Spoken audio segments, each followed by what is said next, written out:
Robert Plank Show, episode 329, E-commerce traffic and conversion using heat maps and user testing with Jon MacDonald. Hey everyone, and welcome back to the show. We're talking right now with Jon MacDonald, and he's the founder and president of The Good, and they're conversion rate optimization experts, and they turn browsers into buyers. So Jon and the team at The Good have made a practice of advising brands on how to see e-commerce sales double or more within 12 to 24 months. Brands that have utilized their conversion growth program have seen an average revenue increase in revenue of over 100%. And you can learn more about that at thegood.com. So, Jon, welcome. Thanks for having me today, Robert. I am glad that you're here. And so it sounds like you guys help people with conversion rates. So can you kind of tell us in your own words what it is that you do and what makes you stand out? Of course. So at The Good, we are conversion rate experts. And what I mean by that is that we help convert traffic that is on your website into buyers, ideally. We work mainly with e-commerce companies. So what we're looking to do is remove all of the barriers that are on your website and help consumers do one of the only two things they're on your site to do. And we've been in business about 9 years. So we've only seen these two things and two reasons why consumers are on our website. The first is that they have a pain or a need that they want to get resolved. And they're on your site because they think that your product or service is able to help them do that. And the second is, once they've completed their research, they've determined that your product or service is a good fit for them, is to convert. They want to buy that product or service as quickly and easily as possible. So what we help brands do is to facilitate doing those two tasks on their website and basically getting out of the way of the consumer, letting them do those two tasks. And do you see that most people who have these e-commerce sites, is that like the big problem that they just like can't get out of the way of that consumer like they're either they have that pain and they just want to make sure that there's a solution, or they want the solution and the checkout process or whatever it is too difficult? Are you seeing that, just like that the site is there but maybe things are sort of configured incorrectly? I think that's a great explanation. I think, my perspective really is that most brands don't believe that when a consumer reaches their website that their marketing has won. So marketing is really only to get people to the website. But once it's there, the marketing is done. Its tasks has completed what it was set to do. So now it's really about serving the needs of the consumer once they're on your website and giving them the information that they need in order to make an informed decision. And by having the right content strategy, by understanding what consumers are looking for as opposed to what messaging the brand wants to push, can really help to increase conversions. Well, great. And so, am I hearing you correctly in that when a client comes to you and your agency, their website is already set up, but it just sounds like maybe it's set up, but like you said, it's more set up from like the brand perspective, or it's more set up from what they think as opposed to what visitors want? Exactly. So if you think about it, marketing teams have always done websites, right? So websites have from the early days of when the internet started, for some reason, marketers ruin everything, right? I mean, I think that what happens is that marketing teams got a hold of websites as a marketing engine. And as opposed to a sales team getting a hold of a website and treating it like a sales tool, over the years, it's been websites have become a repository for marketing campaigns, right? So if you think about it, you go to most brand websites, big and small, and if they ran an ad somewhere, they want that on their homepage of their website. So you'll get a lot of scrolling carousels of a whole bunch of different marketing messages that are going on in all the different campaigns they're running. The challenge with that is that when we get to a website at The Good, we often see that there's cluttered messaging. The marketing team is trying to get the consumer who's visiting the site to follow along with all of these campaigns that are doing. When really, the consumer may have reached the site because they Googled a particular pain point that they had and this brand site came up. But there's a huge disconnect between what the person was looking for, and when they got to the website, they're not seeing any alignment between the channel that drove them to the website and the messaging that's on that website. So we pay a lot of attention to that. And where if in the past, if a salesperson had gotten a hold of a website, it would be much more of a sales tool. It would be, okay, great, I want to facilitate helping you do your research, find the right product, and I want to help you to purchase that product because that's what salespeople do. It's help make decisions and then facilitate getting the product to them. And we believe that a website should be very similar to that. It should fulfill a sales role, not a marketing role. And so how does someone clean up a site in order to do that sales role, not the marketing role? Because like it sort of sounds like what you're describing. I can kind of imagine like these companies sort of running their advertising campaigns and kind of loading up a web page and maybe sort of thinking that like more is better, and then ending up with like a huge cluttered mess. And sort of the place that I get stuck a lot of times, if I'm sort of like changing up a website or trying to figure out like how to make it look better for some of that cold traffic, I'm thinking, well, I want to have like all this good stuff on the page, so that way they know why they're there, they know what's there. But then I feel like I kind of get stuck in between like loading it up with just tons of stuff, and then if I remove a lot of stuff, like some of these web pages look super slick and have very little words. But then I feel like if I remove like too much at a certain point, it won't say enough, and I'm not always really sure like where that point is, where it's like too much is removed or too much is added. Does that make sense? It does. So the first thing I would suggest is to do two things. First is to make sure that you're tracking data on your website and that you're making data-backed decisions about what content resonates. So be looking at things like heat maps, click maps, scroll maps. Those data points are extremely reasonable to achieve. They're very easy to set up, and there's tools like Crazy Egg, which is extremely inexpensive. There's also one called Hotjar, Hotjar. I believe it's like $9 a month, and they even have a free plan you can use for a while. Those bits of data, in conjunction with looking at if you're using like Google Analytics or something of that sort, will help you understand what content is resonating, right? So you really want to use data to make those decisions. The second thing is that you also want to be collecting qualitative data and not just quantitative. What I mean by that is talk to consumers. So do user testing. There's a great tool. It's called Peek, P-E-E-K, peek.usertesting.com. It allows you to go on and get a free user test of your website. I think you can actually run up to 3 a month. You can do different pages, things of that sort if you want.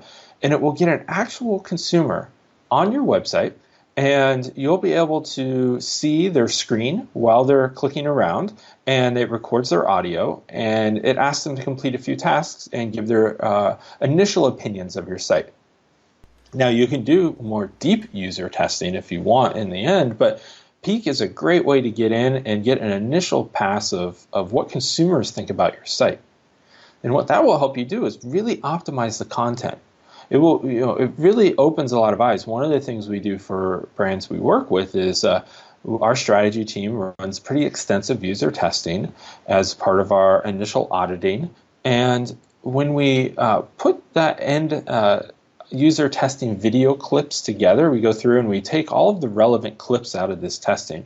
And we typically do 2 to 3 hours of testing in the end. And we put together maybe a 15, 20-minute clip of all of the different interesting points we found.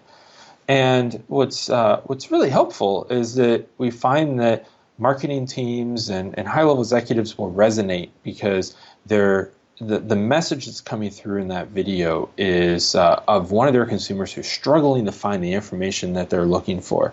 And they keep seeing this story play out over and over in these video clips, and then they realize, I see, the consumer is actually looking for content X, and all we're giving them is content Y. There's no wonder why we're only getting less than 1% of people to convert on our site. That's some really great advice, and I think that both of those tools combined, as you mentioned, it sounds pretty crazy because I've heard of heat mapping before, and that's one of those things where like I did it a few years ago and kind of played around and forgot about it. But I've seen heat mapping as far as this thing where someone goes to a site and it shows where their mouse moved, what they clicked Hmm. on, where they scrolled, what pages they went on.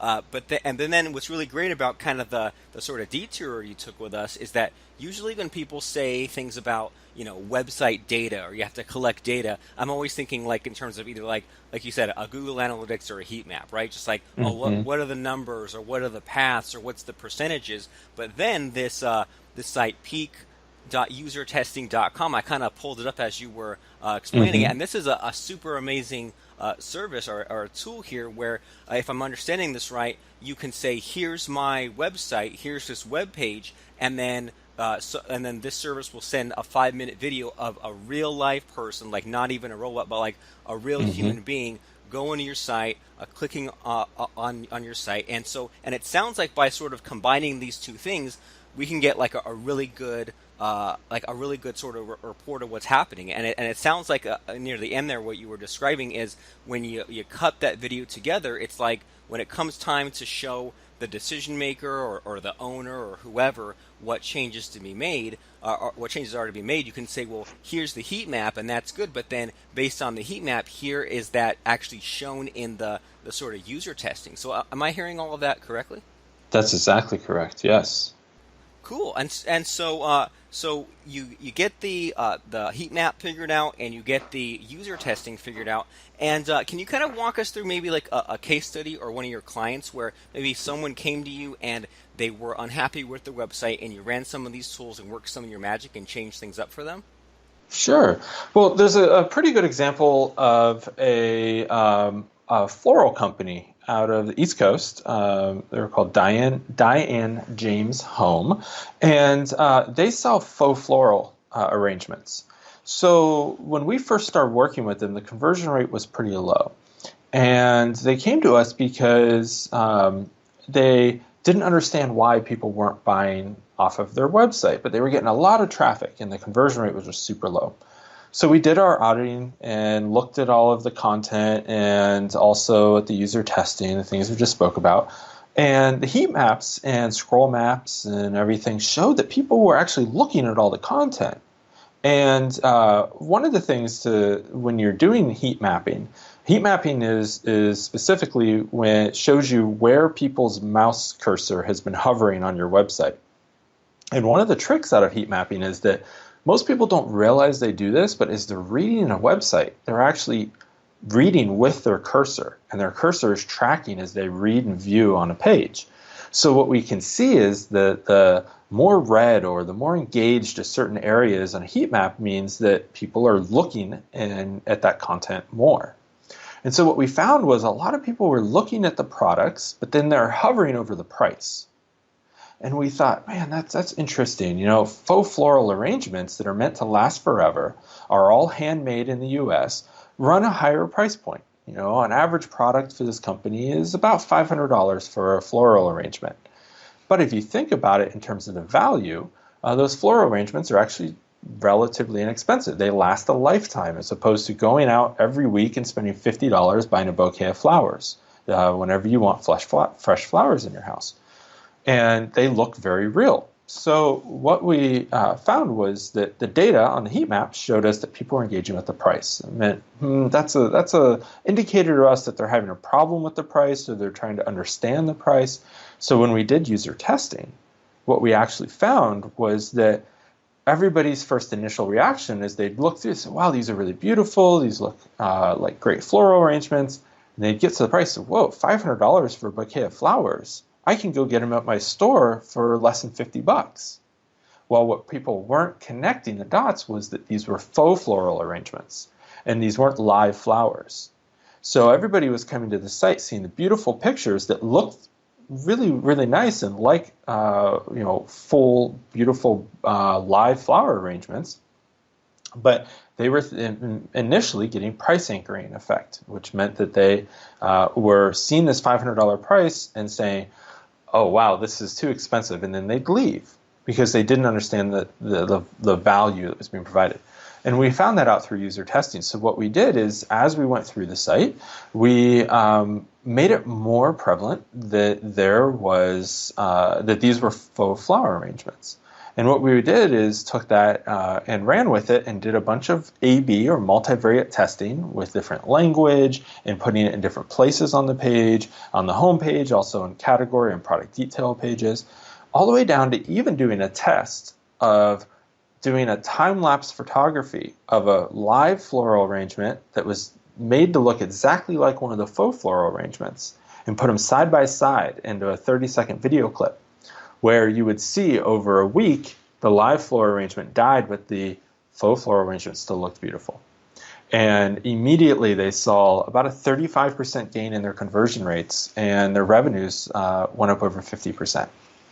Pretty dang crazy. And so that's super cool how you looked at the heat map and just based on the fact that it seemed like people were getting almost all the way there and getting stuck on the price, and you kind of changed those things up and sort of emphasized that if these were faux flowers and emphasize the value in it, and that buying this one time is the equivalent of, like you said, buying like a lifetime of the same flowers. And so when you looked at those heat map results and you saw a lot of sort of that hovering over the price, how did you come to that conclusion? Like if someone's hovering over the price, how did you know to emphasize the faux flower stuff and not play around with like extra text or like a discount or any other alternatives?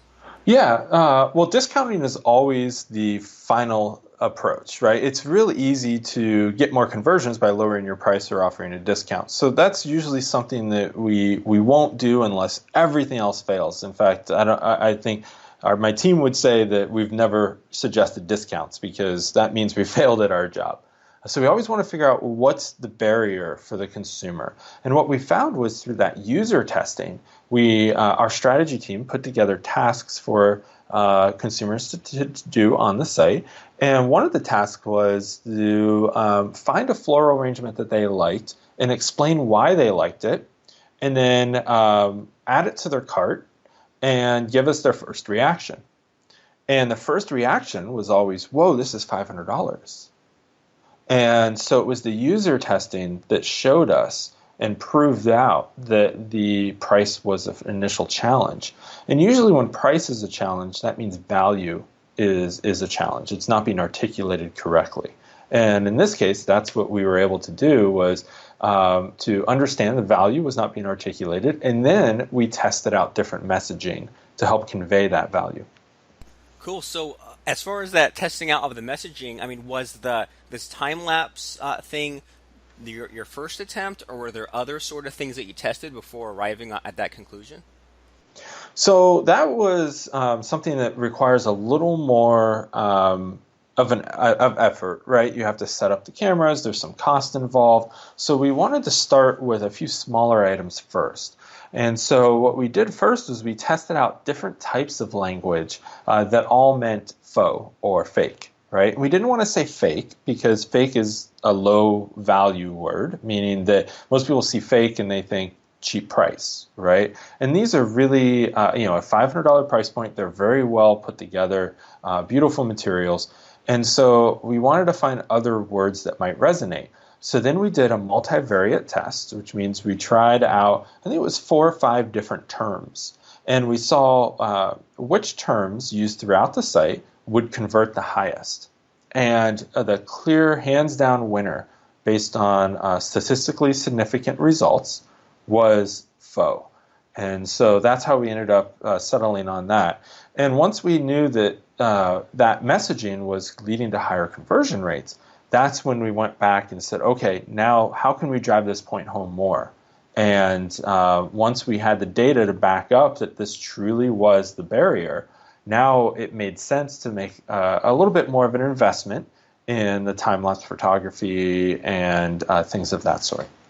That's pretty cool that it's just like you're sort of just testing out these little micro problems or micro decisions to kind of arrive at the decision you were going to make, as opposed to just thinking of some stuff or just redesigning something. You're actually looking at the data, which I think is pretty interesting. And so you've been mentioning that your clients involve are like e-commerce people, and so because you do a lot of this sort of testing and data-driven stuff, am I right to assume that you only work with clients who have a lot of traffic to their e-commerce sites, or do you work with any e-commerce sites that are new?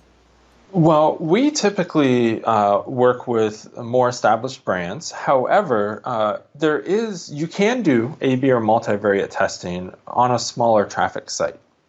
So the cutoff for us typically is about 15,000 visitors a month as a minimum. However, if you have below that, there are different types of testing you could be doing on your site. And some of those tests we typically would recommend doing larger tests. So that way you have less traffic, but you're testing out larger initiatives. So you could be doing just a split test. A split test is where you drive half your traffic to one page and half your traffic to another. And they could be completely different redesigns of that page to see which performs better.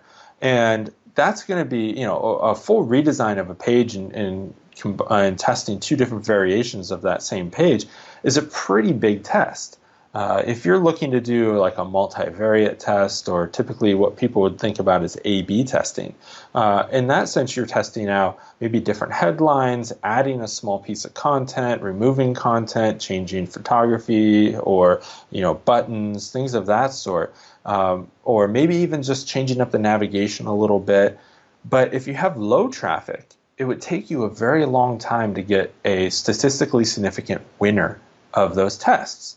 And you would be stuck in testing for a very long time to get any results that would make a meaningful difference. So what we often recommend if you have lower traffic is to focus on large ideas, large tests, because those are going to prove out for you a lot sooner than if you try to do a whole bunch of small tests.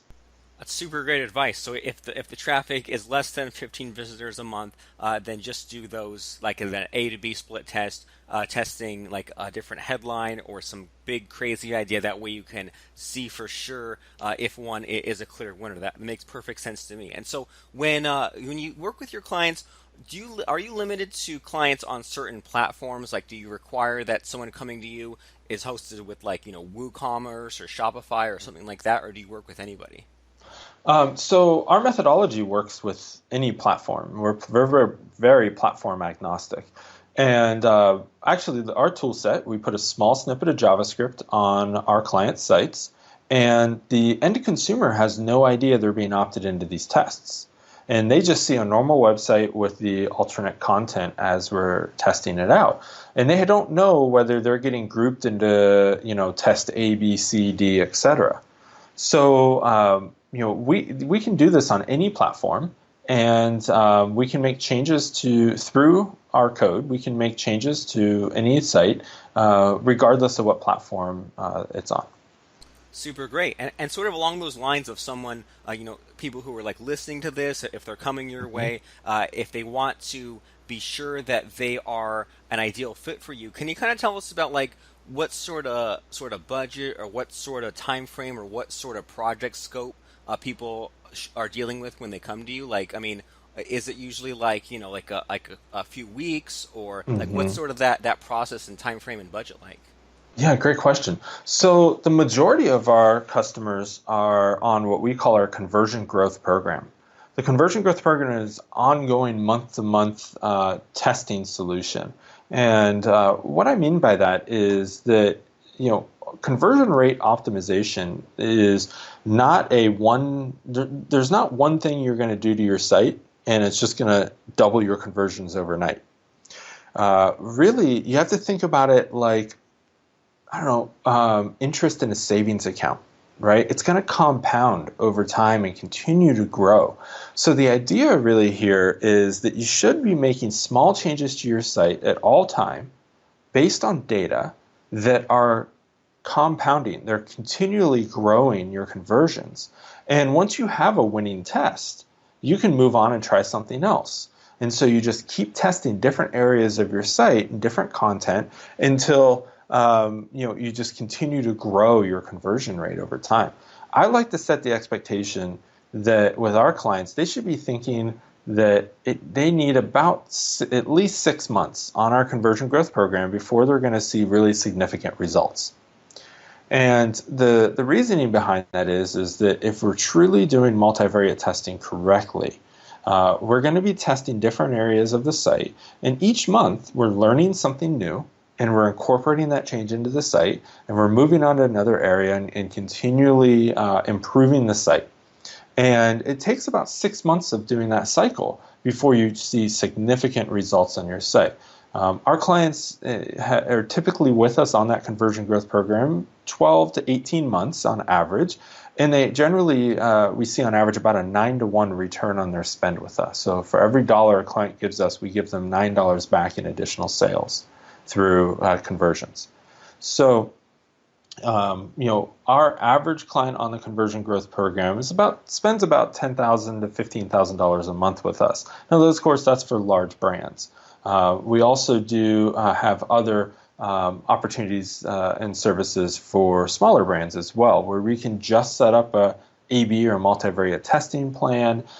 We can just do an assessment of the site in different areas, or we can even do a full audit of a site, conversion audit that would show, help you collect all the data, analyze all that data, pull the insights out of that data, and tell you what's wrong with the site and how we think you should fix it, and put together a multivariate testing roadmap and plan for what should be done over the following 6 to 12 months. Now, we do have clients who take that audit and information and go run the testing plans themselves.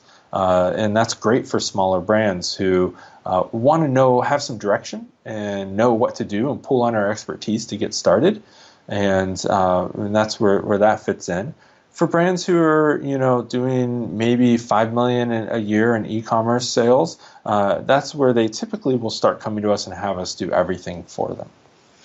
Super great. So it sounds like people can either sort of get their toe in the water and get that assessment, get that audit, and then either kind of see where the problem is and then either take that to their own team or then have you handle that. And I really like that your whole concept of the monthly conversion program, the conversion growth program, because that way people can just kind of see month to month how things are going. And it's really great because it's, I don't know, like when I heard about your agency and sort of this whole idea of doing all the testing and seeing the before and the after, what at first popped into my mind was like, oh well, like they're gonna take $50,000 or $100,000 one time and come back in a week or two and things are changed. But this is really great how it's sort of this monthly ongoing process, and kind of like you said, they're like either you can like work on the front page or work on other areas of the site, or if they're an e-commerce brand, they're always bringing in new inventory and all kinds of things. It makes perfect sense that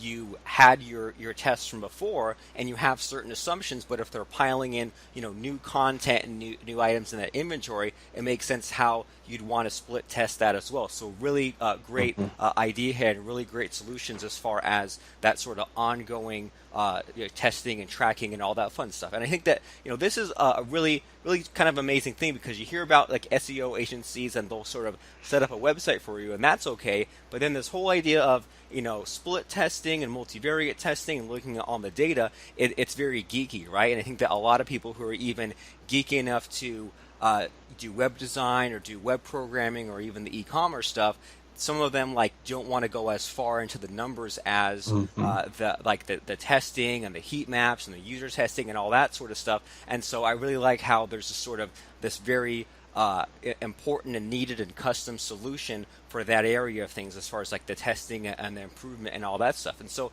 I don't want to keep you too long here, Mr. Jon, but if people are listening to our conversation here and they like these things you've thrown out about sort of how your thought process as far as like, seeing where the problem is and seeing what things could be done, and they want to reach out and they want to see, what kind of things that you and your team can do for them, where should they go? Should it be just the front page of thegood.com, or is there a specific place on The Good where you want them to click and reach out to you?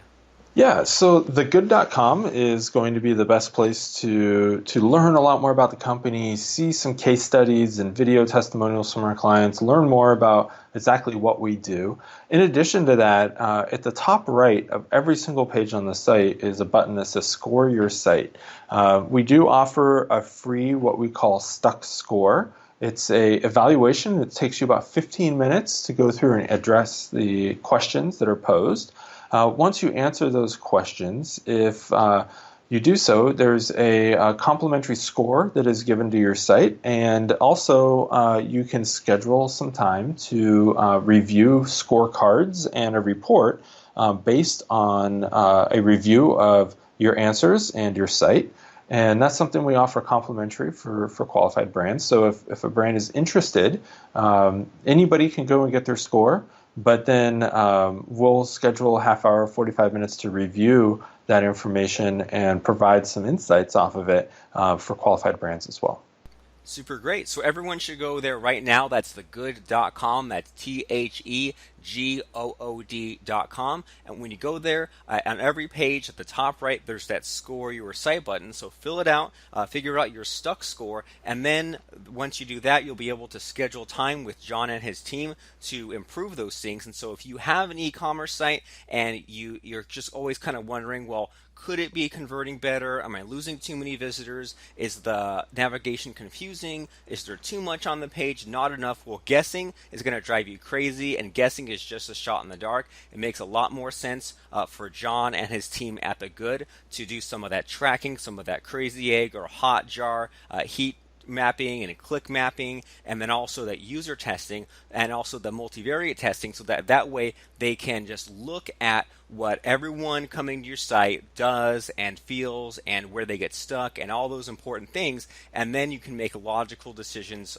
from there, as opposed to just kind of throwing it all out and recreating it every couple of months that I imagine some struggling brands do. So don't be a struggling brand. Instead, do things, make those decisions in a smart way based on the data. And so you should go right now to thegood.com and click on Score Your Site and tell that team at The Good all about your e-commerce site so that you can get things corrected and you can have a lot of fun by making a lot more money and scaling your business. So I want to thank you so much, Mr. Jon, for stopping by the show today and telling us about your agency, telling us about what it is that you guys do very well, and giving us just a ton of really great takeaways for us to maybe whet our appetite or to try out some of these tools on our own. And then once we kind of see that, well, we can make a little change from our own efforts, well, then maybe we can, if a little bit on our own makes a big deal, we can hand it over to a team that really knows what they're doing over at The Good, and they can really give us some really amazing results. So I want to thank you for stopping by and sharing all that stuff today. Thank you so much for having me, Robert. I really appreciate it. Please take a second to rate and subscribe to The Robert Plank Show in the iTunes Store. It's free. robertplank.com/iTunes.